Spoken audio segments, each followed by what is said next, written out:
रचना की, तो उन्होंने 7 कांड ही क्यों लिखे थे?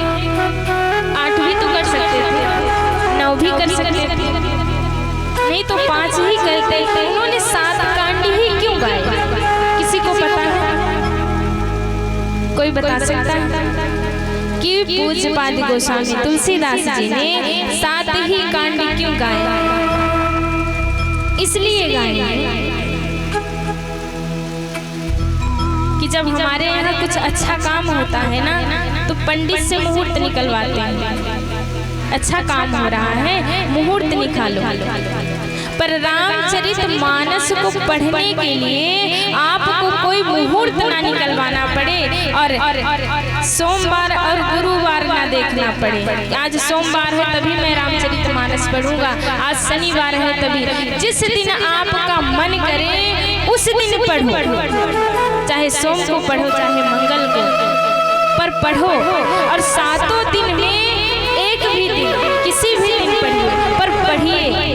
सुबह पढ़िए, दोपहर पढ़िए, रात में पढ़िए, जब मन चाहे तब पढ़िए, पर पढ़िए।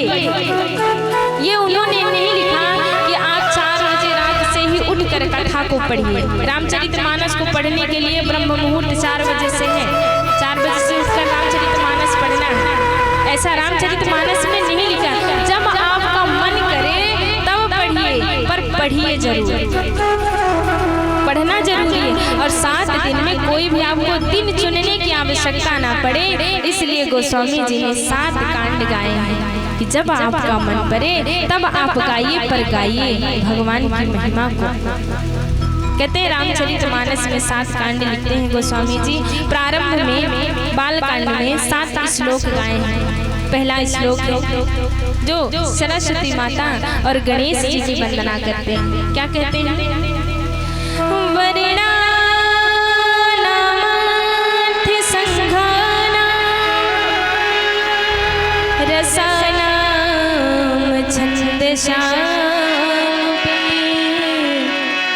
मंगलानां चकरितारो वंदे वाणी विनायको।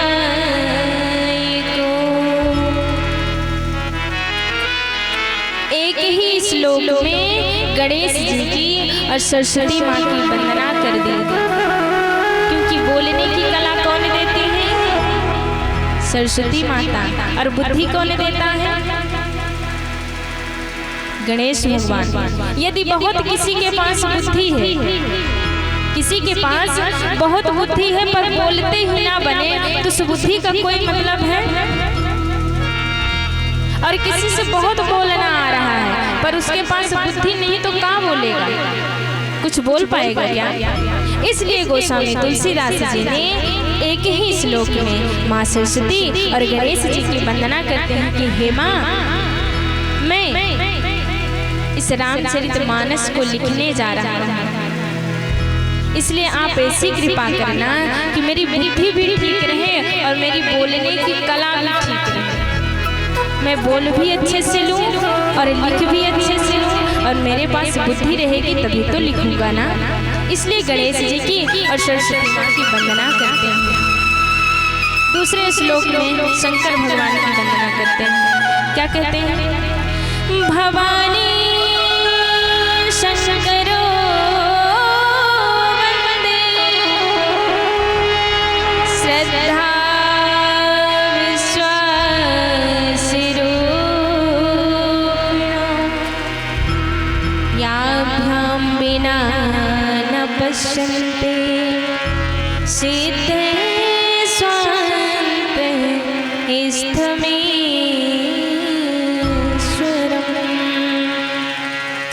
दूसरे श्लोक में गोस्वामी जी कहते हैं कि शंकर भगवान और माँ पार्वती की वंदना करके मैं बुला रहा हूँ, क्योंकि शंकर भगवान कौन है? कौन है शंकर भगवान? शंकर भगवान विश्वास है। शंकर भगवान कहते हैं, देखिए गोस्वामी जी कहते हैं कि यदि श्रद्धा और विश्वास का मिलन नहीं होगा तो ये राम कथा की गंगा बहने वाली नहीं है। जब तक भगवान शिव का और माँ पार्वती का मिलन नहीं होगा तब तक ये राम कथा की गंगा निकलने वाली नहीं है। इसलिए भगवान शंकर श्रद्धा है और माँ पार्वती विश्वास है। श्रद्धा और विश्वास का मिलन करवा कर ही इस राम कथा की गंगा को बहाते हैं पूज्यपाद गोस्वामी तुलसीदास जी और कहते हैं कि मैं जो कथा लिखने जा रहा हूँ, भगवान शंकर से प्रार्थना करते हैं कि मैं जो कथा लिखने जा रहा हूँ, हे भोलेनाथ ऐसी कृपा करना कि मुझसे कोई त्रुटि ना हो और भगवान के चरणों में मेरा प्रेम बढ़े। भगवान शंकर ने कहा ठीक है।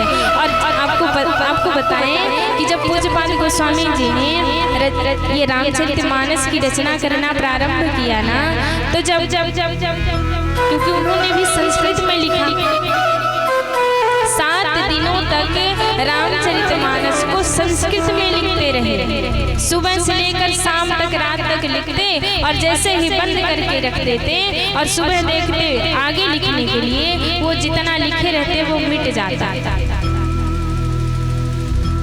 जो लिखे रहते वो सारा मिट जाता, कुछ नहीं रहता था। पर गोस्वामी जी ने ये नहीं सोचा क्यों मिट रहा, सुबह से फिर से उतने लिखते, उतने लिखना फिर प्रारंभ करते। 7 दिनों तक इसी तरह लिखते रहे, 7 दिनों तक मिटता रहा। तब पार्वती जी ने कहा कि बाबा आप जाकर और गोस्वामी जी को बताइए कि उनको कैसे लिखना है। भगवान शंकर स्वप्न में और माँ पार्वती आकर कहते हैं गोस्वामी जी को कि गोस्वामी जी आप ना संस्कृत में रामचरितमानस की रचना मत करिए, क्योंकि आगे चलकर सबको संस्कृत पढ़ने में बड़ा कष्ट होगा, क्योंकि कोई नहीं पढ़ पाएगा। जो विद्वान लोग होंगे वही संस्कृत को पढ़ पाएंगे। इसलिए आप रामचरितमानस को सार लिख रहे हैं ना सरल में, तो इसको अवधी भाषा में लिखिए, जिससे एक गांव का व्यक्ति भी चौपाई को सुन करे और समझ जाए कि ये चौपाई क्या कह रही है। क्योंकि कहते हैं कि हमें वेदों की, पुराणों की, शास्त्रों की कोई ऋचाएं याद ना हो, कोई श्लोक याद हो ना हो, पर रामचरित एक ऐसी रचना है जिसमें एक श्लोक तो सबको याद हो। एक छोटा सा बच्चा भी रामचरितमानस की एक चौपाई वो भी बता सकता है। हम कहते हैं कुछ नहीं याद होगा, तो इतना तो जरूर याद होगा, ए जी मंगल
चौपाई तो सबको रटी रटाई है, सबको याद रहती है।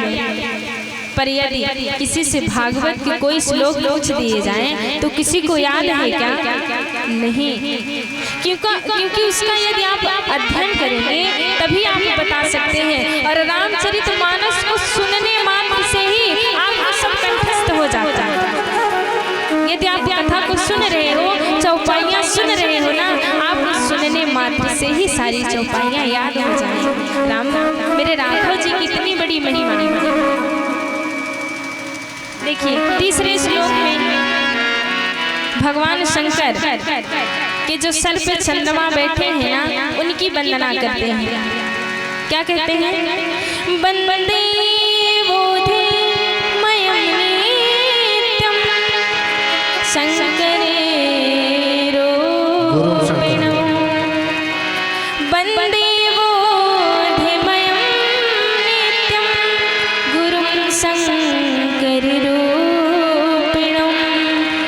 समाश्रितो हि वक्रोऽपि चन्द्रे सर्वत्र वन्दते। शंकर भगवान के जो सर पर चंद्रमा बैठे हैं, पूज्यपाद गोस्वामी जी उनकी महिमा गा रहे हैं। चौथे श्लोक में वाल्मीकि जी की वंदना करते हैं और पांचवें में माँ जानकी जी की वंदना करते हैं, छठवें में राघव सरकार की वंदना करते हैं और सातवें में अपने आप को कहते हैं। क्या कहते हैं? नाना पुराण निगमागम सम्मतम यद रामायणो निगदितं क्वचिदन्यतोऽपि स्वान्ते सुखाय तुलसी रघुनाथ गाथा भाषा निबंध मति मंजुल मातनो।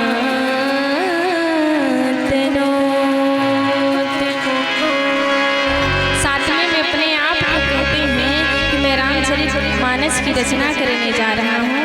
प्रभु इतनी कृपा करना कि मुझसे कोई गलती ना हो, मैं दिन रात आपकी भक्ति करता रहूं, ऐसी कृपा करना।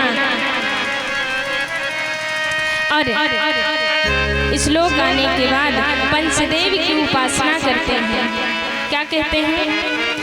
पंचदेव मतलब जो गुरु हैं, जो अपने